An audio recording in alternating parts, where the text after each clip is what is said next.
Chapter 2. Fire on the Mountain. By the time Ralph finished blowing the conch, the platform was crowded.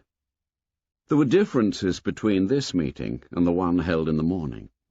The afternoon sun slanted in from the other side of the platform, and most of the children, feeling too late the smart of sunburn, had put their clothes on. The choir, noticeably less of a group, had discarded their cloaks. Ralph sat on a fallen trunk, his left side to the sun. On his right were most of the choir. On his left, the larger boys who had known each other before the evacuation. Before him, small children squatted in the grass. Silence now. Ralph lifted the cream and pink shell to his knees, and a sudden breeze scattered light over the platform. He was uncertain whether to stand up or remain sitting. He looked sideways to his left, towards the bathing pool. Piggy was sitting near, but giving no help. Ralph cleared his throat.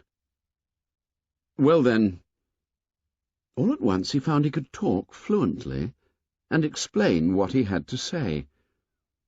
He passed a hand through his fair hair and spoke. "We're on an island. We've been on the mountain-top and seen water all round. We saw no houses, no smoke, no footprints, no boats, no people. We're on an uninhabited island with no other people on it." Jack broke in. "All the same, you need an army for hunting. Hunting pigs." "Yes, there are pigs on the island." All three of them tried to convey the sense of the pink, live thing struggling in the creepers. "We saw," squealing. "It broke away before I could kill it, but next time—" Jack slammed his knife into a trunk and looked round challengingly. The meeting settled down again. "So, you see," said Ralph, "we need hunters to get us meat. And another thing." He lifted the shell on his knees and looked round the sun-slashed faces. "There aren't any grown-ups. We shall have to look after ourselves." The meeting hummed and was silent. "And another thing, we can't have everybody talking at once. We'll have to have hands up, like at school."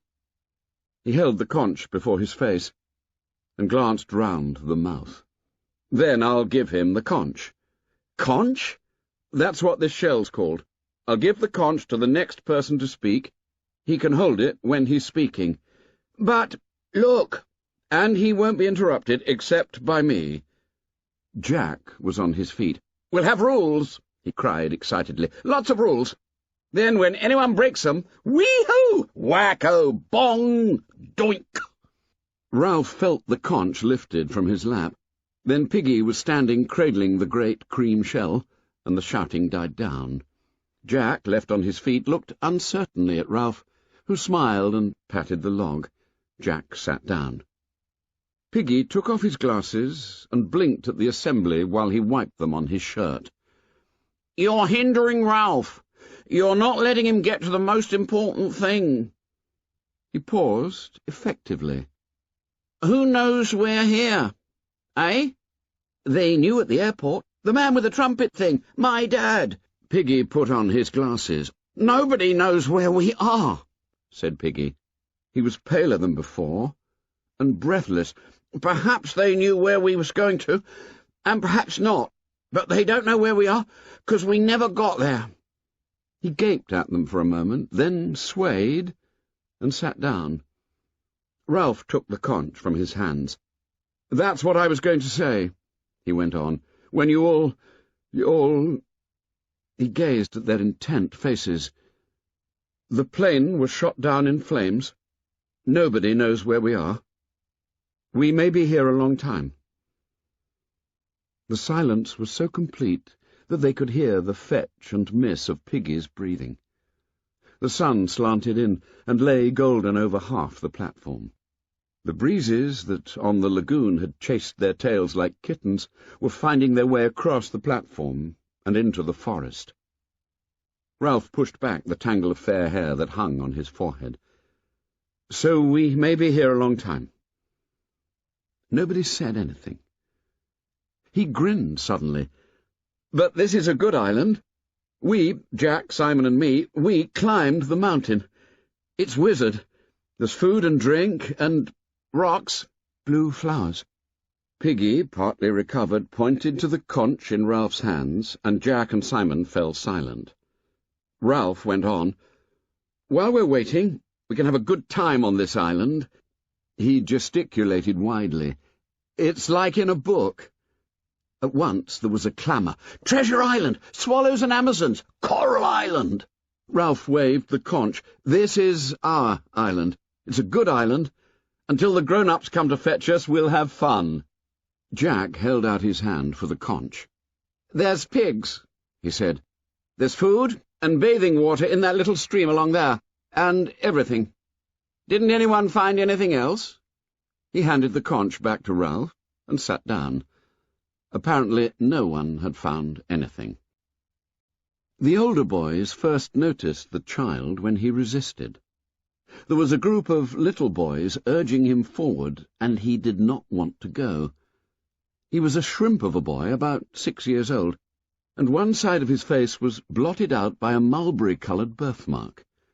He stood now, warped out of the perpendicular by the fierce light of publicity, and he bored into the coarse grass with one toe. He was muttering and about to cry. The other little boys, whispering but serious, pushed him towards Ralph. "All right," said Ralph. "Come on, then." The small boy looked round in panic. "Speak up." The small boy held out his hands for the conch, and the assembly shouted with laughter. At once he snatched back his hands and started to cry. "Let him have the conch!" shouted Piggy. "Let him have it!"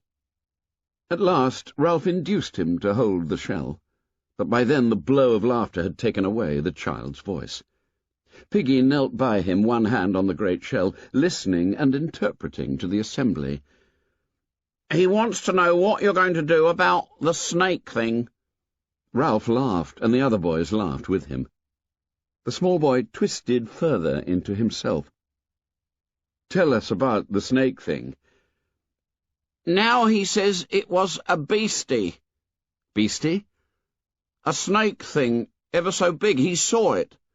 "Where?" "In the woods." Either the wandering breezes, or perhaps the decline of the sun, allowed a little coolness to lie under the trees. The boys felt it, and stirred restlessly. "You couldn't have a beastie, a snake thing, on an island this size," Ralph explained kindly. "You only get them in big countries like Africa or India." Murmur, and the grave nodding of heads. "He says the beastie came in the dark." "Then he couldn't see it." Laughter and cheers. "Did you hear that? Says he saw the thing in the dark." "He still says he saw the beastie. It came and went away again, and came back and wanted to eat him." He was dreaming. Laughing, Ralph looked for confirmation round the ring of faces. The older boys agreed, but here and there among the little ones was the dubiety that required more than rational assurance. "He must have had a nightmare, stumbling about among all those creepers." More grave nodding. They knew about nightmares. "He says he saw the beastie, the snake thing, and will it come back tonight?" "But there isn't a beastie." "He says in the morning it turned into them things like ropes in the trees and hung in the branches. He says, will it come back tonight?" "But there isn't a beastie." There was no laughter at all now, and more grave watching. Ralph pushed both hands through his hair and looked at the little boy in mixed amusement and exasperation. Jack seized the conch. "Ralph's right, of course. There isn't a snake thing. But if there was a snake, we'd hunt it and kill it. We're going to hunt pigs and get meat for everybody. And we'll look for the snake, too." "But there isn't a snake." "We'll make sure when we go hunting." Ralph was annoyed, and for the moment defeated. He felt himself facing something ungraspable. The eyes that looked so intently at him were without humour. "But there isn't a beast." Something he had not known was there rose in him, and compelled him to make the point loudly and again. "But I tell you, there isn't a beast." The assembly was silent. Ralph lifted the conch again, and his good humour came back as he thought of what he had to say next. "Now we come to the most important thing. I've been thinking. I was thinking while we were climbing the mountain." He flashed a conspiratorial grin at the other two. "And on the beach just now. This is what I thought. We want to have fun, and we want to be rescued." The passionate noise of agreement from the assembly hit him like a wave, and he lost his thread. He thought again. "We want to be rescued, and of course we shall be rescued." Voices babbled. The simple statement, unbacked by any proof but the weight of Ralph's new authority, brought light and happiness. He had to wave the conch before he could make them hear him. "My father is in the Navy. He said there aren't any unknown islands left. He says the Queen has a big room full of maps, and all the islands in the world are drawn there. So the Queen's got a picture of this island." Again came the sounds of cheerfulness and better heart. "And sooner or later, a ship will put in here. It might even be Daddy's ship. So you see, sooner or later, we shall be rescued." He paused, with the point made. The assembly was lifted towards safety by his words. They liked and now respected him. Spontaneously they began to clap, and presently the platform was loud with applause. Ralph flushed, looking sideways at Piggy's open admiration, and then the other way at Jack, who was smirking and showing that he too knew how to clap. Ralph waved the conch. "Shut up! Wait! Listen!" He went on in the silence, borne on his triumph. "There's another thing. We can help them to find us. If a ship comes near the island, they may not notice us. So we must make smoke on top of the mountain. We must make a fire. A fire! Make a fire!" At once half the boys were on their feet. Jack clamoured among them, the conch forgotten. "Come on, follow me!" The space under the palm trees was full of noise and movement. Ralph was on his feet too, shouting for quiet, but no one heard him. All at once the crowd swayed towards the island and were gone, following Jack.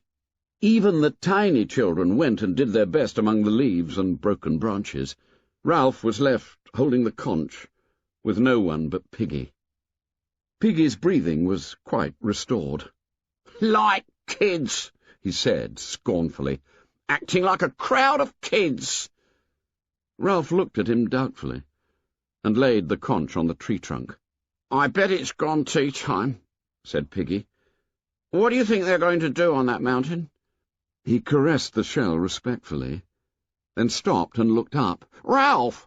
Hey, where are you going?" Ralph was already clambering over the first smashed swathes of the scar. A long way ahead of him was crashing and laughter. Piggy watched him in disgust. "Like a crowd of kids."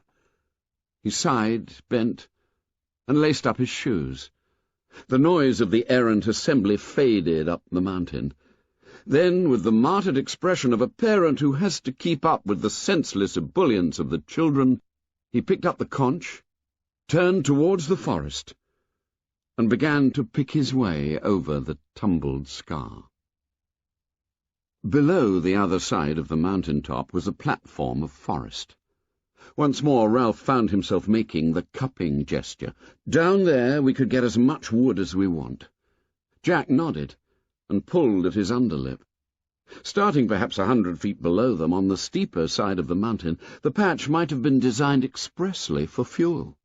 Trees, forced by the damp heat, found too little soil for full growth, fell early and decayed. Creepers cradled them, and new saplings searched a way up. Jack turned to the choir, who stood ready. Their black caps of maintenance were slid over one ear, like berets. "We'll build a pile. Come on." They found the likeliest path down, and began tugging at the dead wood. And the small boys who had reached the top came sliding too, till everyone but Piggy was busy. Most of the wood was so rotten that when they pulled it, it broke up into a shower of fragments and woodlice and decay. But some trunks came out in one piece. The twins, Sam and Eric, were the first to get a likely log. But they could do nothing till Ralph, Jack, Simon, Roger, and Maurice found room for a handhold. Then they inched the grotesque dead thing up the rock and toppled it over on top. Each party of boys added a quota, less or more, and the pile grew. At the return, Ralph found himself alone on a limb with Jack, and they grinned at each other, sharing this burden.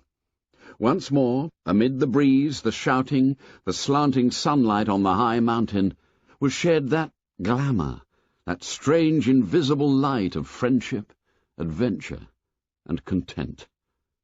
Almost too heavy. Jack grinned back. Not for the two of us. Together, joined in effort by the burden, they staggered up the last steep of the mountain. Together they chanted, 1, 2, 3, and crashed the log onto the great pile. Then they stepped back, laughing with triumphant pleasure, so that immediately Ralph had to stand on his head. Below them, boys were still labouring, though some of the small ones had lost interest, and were searching this new forest for fruit. Now the twins, with unsuspected intelligence, came up the mountain with armfuls of dried leaves, and dumped them against the pile. One by one, as they sensed that the pile was complete, the boys stopped going back for more, and stood with the pink, shattered top of the mountain around them. Breath came even by now, and sweat dried. Ralph and Jack looked at each other while society paused about them.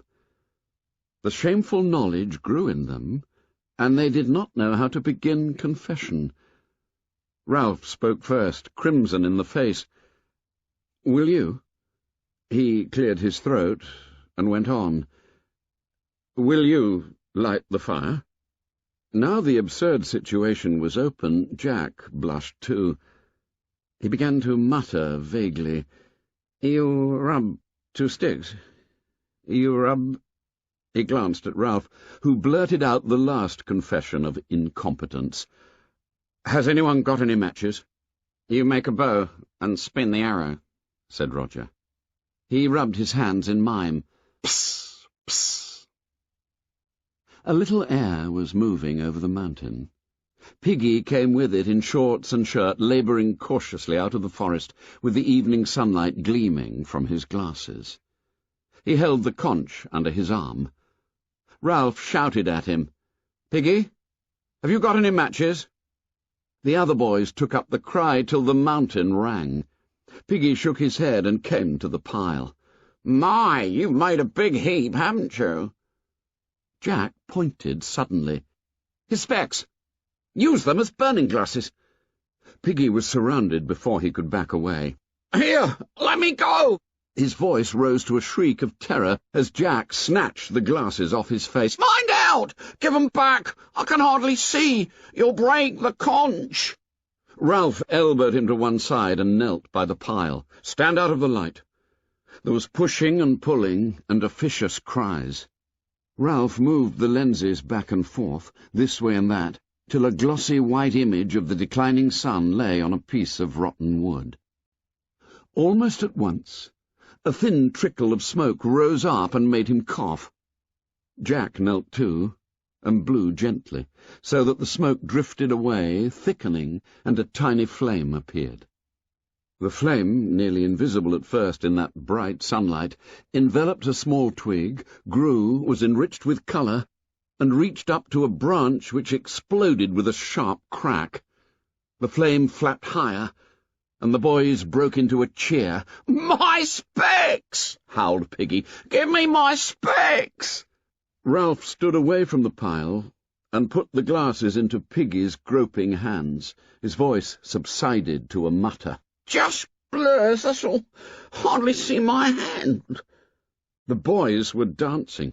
The pile was so rotten, and now so tinder-dry, that whole limbs yielded passionately to the yellow flames that poured upwards and shook a great beard of flame 20 feet in the air.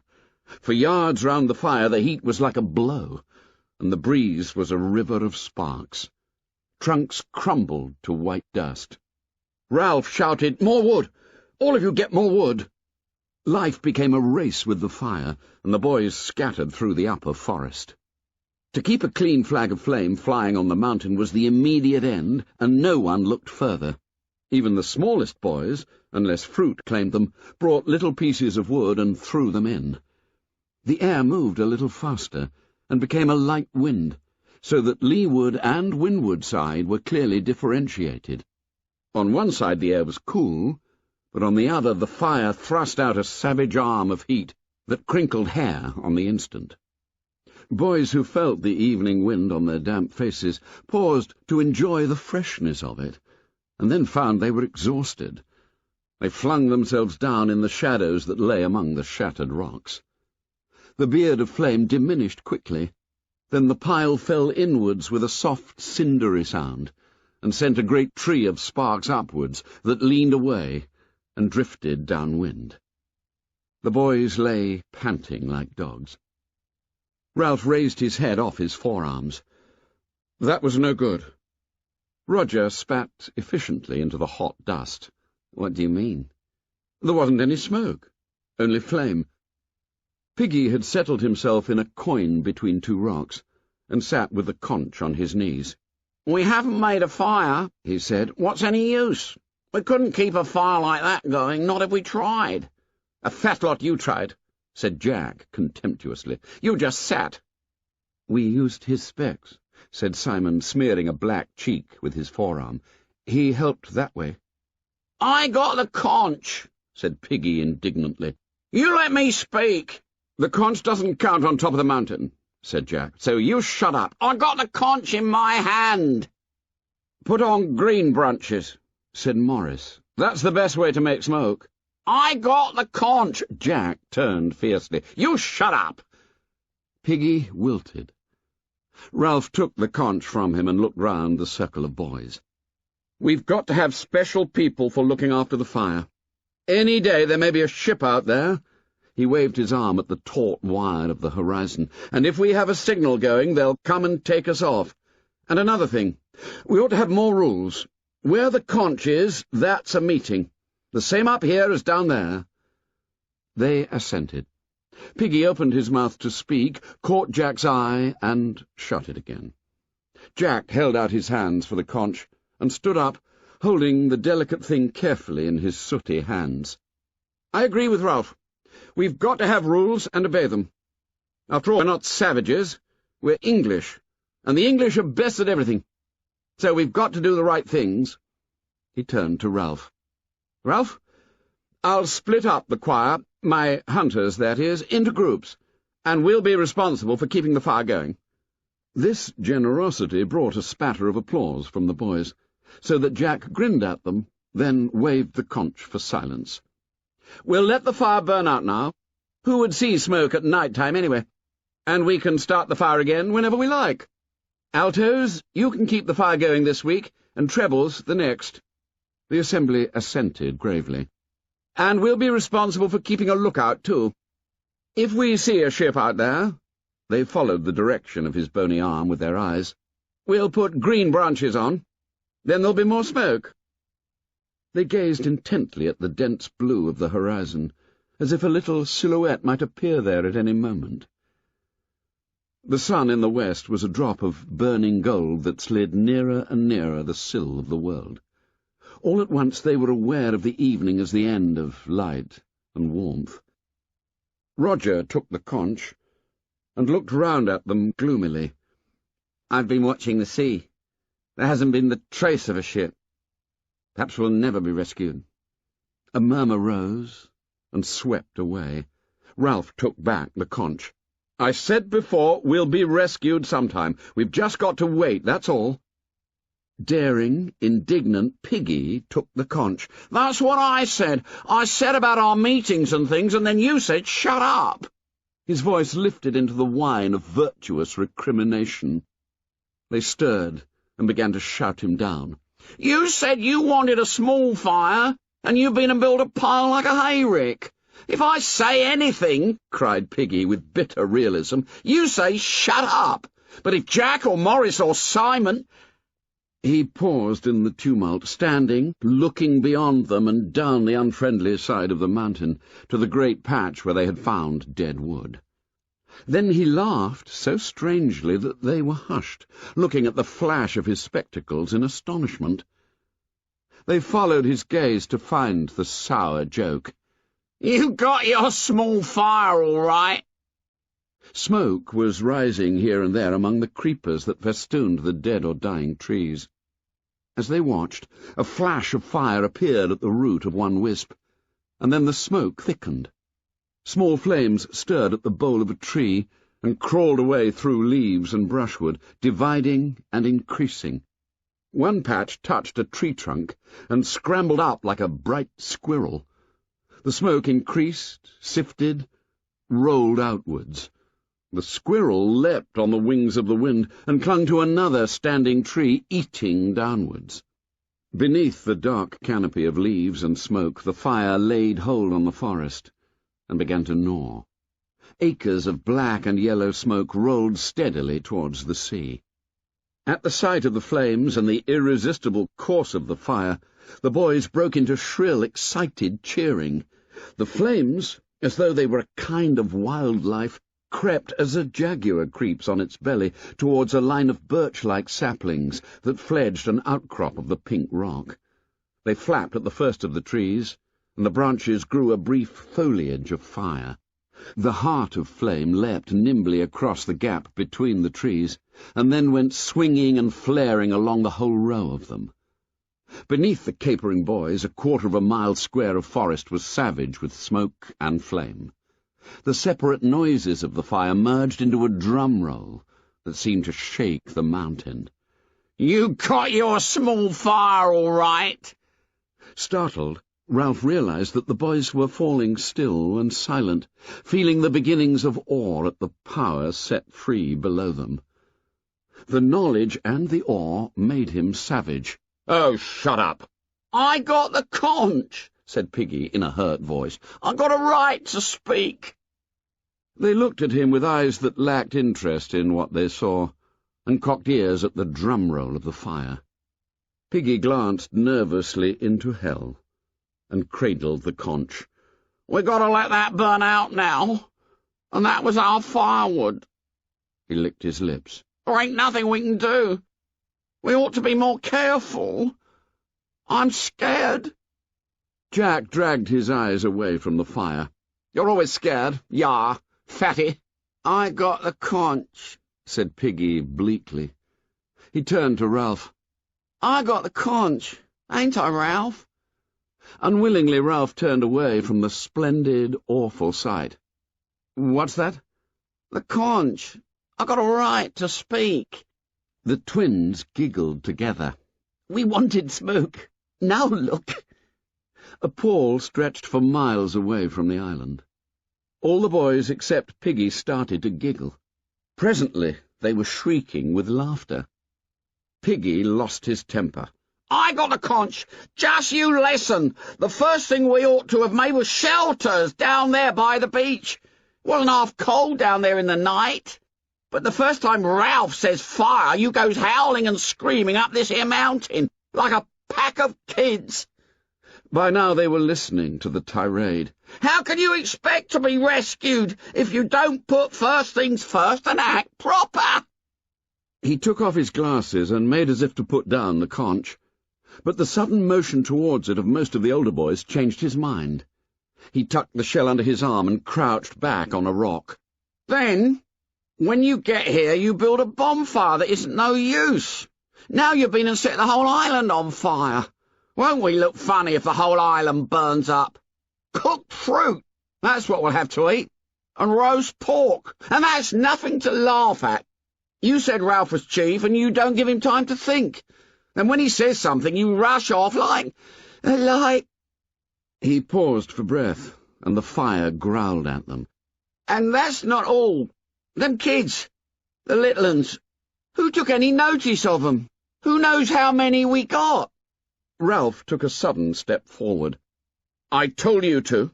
I told you to get a list of names."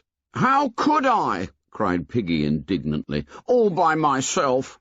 They waited for 2 minutes, then they fell in the sea. They went into the forest. They just scattered everywhere. How was I to know which was which?" Ralph licked his pale lips.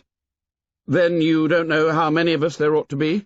How could I, with them little uns running round like insects? Then when you three came back, as soon as you said make a fire, they all ran away, and I never had a chance. That's enough, said Ralph sharply, and snatched back the conch. If you didn't, you didn't. Then you come up here and pinch my specs. Jack turned on him. You shut up. And them little uns was wandering about down there where the fire is. How do you know they aren't still there? Piggy stood up and pointed to the smoke and flames. A murmur rose among the boys and died away. Something strange was happening to Piggy, for he was gasping for breath. "That little un," gasped Piggy. "Him with the mark on his face. I don't see him. Where is he now?" The crowd was as silent as death. "Him that talked about the snakes. He was down there." A tree exploded in the fire like a bomb. Tall swathes of creepers rose for a moment into view, agonized, and went down again. The little boys screamed at them, "Snakes! Snakes! Look at the snakes!" In the west, and unheeded, the sun lay only an inch or two above the sea. Their faces were lit redly from beneath. Piggy fell against a rock and clutched it with both hands. "That little un had a mark on his face. Where is he now? I tell you, I don't see him." The boys looked at each other fearfully, unbelieving. "Where is he now?" Ralph muttered the reply, as if in shame. Perhaps he went back to the... Beneath them, on the unfriendly side of the mountain, the drum roll continued.